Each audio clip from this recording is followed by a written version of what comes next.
AI, Artificial Intelligence, ikabisado nyo na ho dahil yan ang susunod na magpapabago ng ating buhay at pamumuhay.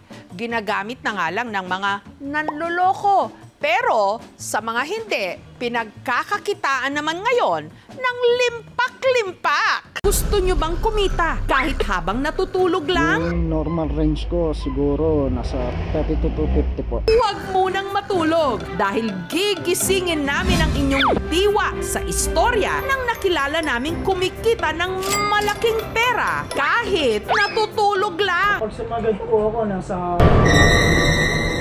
Sunod na.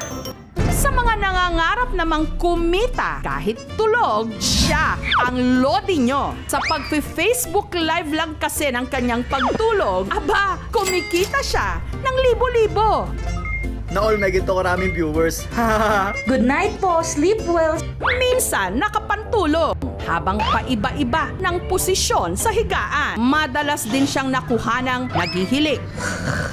Siya si Marnie mula Cavite City.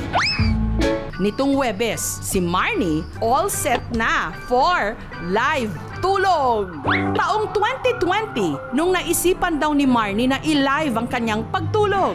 Sinubukan ko lang mag-live at hindi ko naman in-expect na magbabiral yung video ko, and then umabot siya ng 300k views. Naisipan din niyang matulog sa ibang lugar nang naka-costume. Sa trip niyang ito, meron ding hindi makasakay. Puro katulong, may magtrabaho ka naman. Wala ka pang trabaho. Ang hindi nila alam, siguradong magigising ang kanilang diwa kapag nalaman nila na ang buwan ang kinikita ni Marnie sa pagtulog. Kapag sumagal po ako sa almost 100k Ito kasi mga content na ito, very interesting siya. So parang relaxing din siya in a way na hindi mo kailangang mag-isip. So maaring libangan din siya. Definitely yung pro ng pagiging content creator, hawak mo yung oras mo, and you have that freedom to express yourself. I think it's good in a way na you have a platform to express yourself.